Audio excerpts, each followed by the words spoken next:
Bonsoir, bien-aimés dans le Seigneur. La Bible déclare 1 Roi 17, verset 2 à 6. Je lis la parole du Seigneur. Le Seigneur adresse sa parole à Élie. Pas d'ici. Va vers l'est et cache-toi près du torrent des Kérites, qui est à l'est du Jourdain. Tu boiras au torrent et j'ai donné l'ordre au corbeau de t'apporter à manger. Élie fait ce que le Seigneur lui dit. Il va s'installer près du torrent à Kérith, à l'est du Jourdain. Les corbeaux lui apportent du pain et de la viande matin et soir, et Élie boit l'eau du torrent. Bien-aimé, j'aimerais t'annoncer cette bonne nouvelle. Lorsque tu traverses un désert, bien-aimé, c'est parce que Dieu veut te cacher comme Élie. Lorsque tu traverses des difficultés, c'est parce que Dieu veut te protéger, Dieu veut te cacher, Dieu veut te sécuriser, Dieu veut te préparer, comme le cas d'Élie. Dieu veut te faire du bien. Alors sache que les périodes difficiles sont une opportunité pour que Dieu s'occupe de ton affaire. Dieu s'occupe de ta personnalité. Dieu s'occupe de ta vie. Amen. Bien-aimé, j'aimerais t'annoncer cette bonne nouvelle. Là, Élie était un sans-abri. Là, Élie était un sans-papier. Là, Élie était démuni. Mais là, Élie était, bien-aimé, un clochard. Mais c'était pour qu'en lui, tous puissent voir ce que Dieu est capable de faire, bien-aimé. Et que cela soit ton partage. Sache que même si je ne connais pas la question à laquelle tu te poses, là où tu te situes, d'où tu viens, mais sache que dans tout ce qui t'arrive, c'est pour qu'en toi tous puissent voir ce que Dieu est capable de faire, comme le cas d'Élie. Car Dieu a ordonné un corbeau de donner à manger à Élie.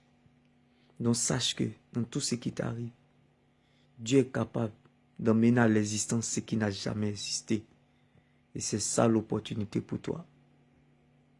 Dans les cas impossibles, sache que Dieu est capable d'emmener ou d'appeler à l'existence ce qui n'a jamais existé dans ta vie. C'est un temps où le Seigneur touchera à ton âme, comme il a touché à l'âme d'Élie, afin que ce qui va t'apporter, ça soit juste un bonus. Donc, pour le corbeau, c'était juste un bonus. Mais avant ça, Élie avait la paix du cœur parce qu'il était rassuré de ce que Dieu a dit. Donc la foi, bien-aimée, c'est de voir ce que tes yeux n'ont pas encore vu. C'est ça ta vraie foi. Et par la suite encore, le Seigneur lui a dit, quitte l'endroit du torrent des Kérites. Va à Sarepta. J'ai ordonné à une veuve de te faire du bien. Bien-aimé, la veuve elle-même n'avait rien.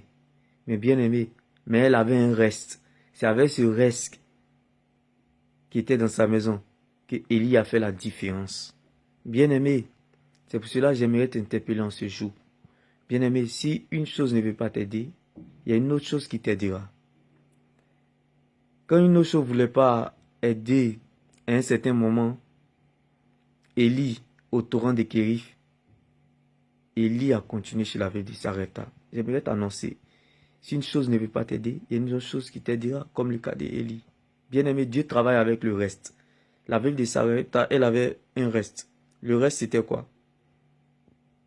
Lorsque Élie est arrivé, elle dit, la femme lui dit, par ton Dieu le Seigneur vivant, je le jure, je n'ai plus de pain, j'ai seulement une poignée de farine dans un bol et un peu d'huile dans un pot. Bien aimé, Dieu travaille avec le reste. Oui, Dieu commence à travailler avec le reste. Et c'est le reste qui est resté sur la veuve de Sarepta. Élie a fait la différence. Il y a eu la différence dans sa maison. Bien aimé, le désert s'est transformé en oasis dans la vie de ces veuves-là. Que cela soit ton partage au nom de Jésus. Que la petite place que tu laisseras à la parole de Dieu dans ta valise, quelle que soit la majorité des problèmes qui est dans ta valise, que la petite place que tu laisseras à la parole de Dieu fera la différence. Je répète, quelle que soit la majorité de problèmes, de places que tes problèmes prendront dans une valise, la petite place que tu laisseras à la parole de Dieu fera la différence dans cette valise-là. Comme le cas de la veuve de Sarepta. Au nom de Jésus-Christ, elle a laissé la petite place à Élie. Et cela a fait la différence dans sa vie, dans sa personnalité et dans sa famille. Qu'il en soit ainsi dans ta vie. Au nom de Jésus-Christ. Amen. La Bible dit quelque temps après, la veuve qui logeait Élie, son enfant est tombé malade, il est mort. Mais là, c'était encore pour voir en Élie ce dont Dieu est capable de faire. Bien-aimé, là, c'était pour tester la veuve de Sarepta, pour voir son attitude de cœur, pour qu'elle comprenne que en premier, à la première étape, elle avait besoin de manger. À la deuxième étape, elle avait besoin qu'on sauvait la vie de son enfant. Donc elle a compris que, bien aimé, le souffle de vie est plus important que la nourriture. C'est-à-dire, si ton âme est en paix avec Dieu, c'est plus grand même que ce que tu recherches sur cette terre.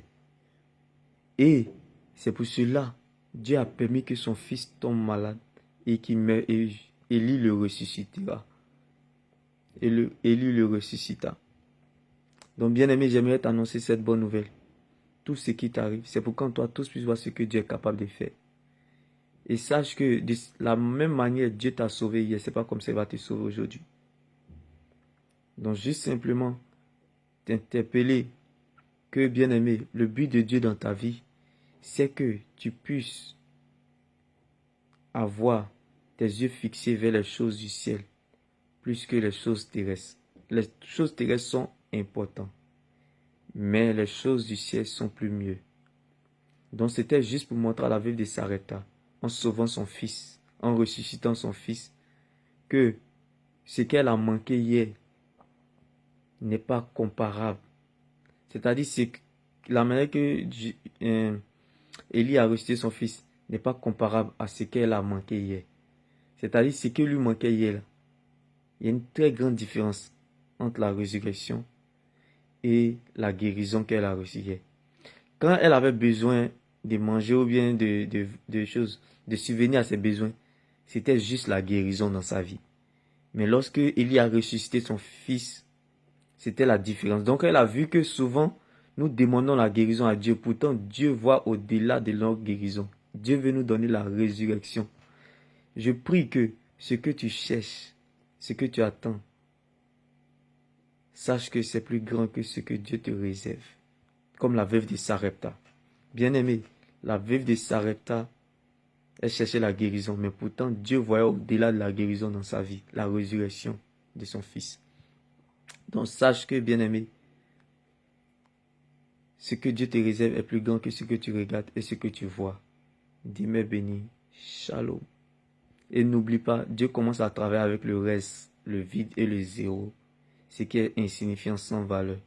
Donc si tu es dans ce cas-là, sache que tu as bien commencé.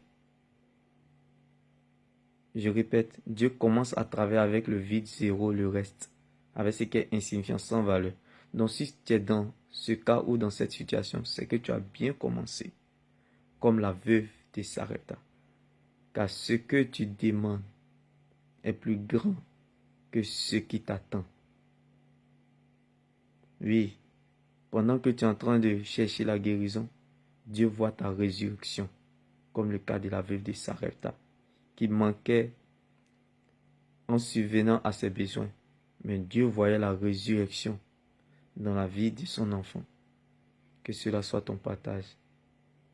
T'es béni. Shalom. Dieu ne te donnera pas la guérison, mais la résurrection. Dieu ne te donnera pas la guérison, bien-aimé, la résurrection. Dieu ne te montrera pas la réalité, mais la vérité de ce qui se passe. T'es béni. Shalom.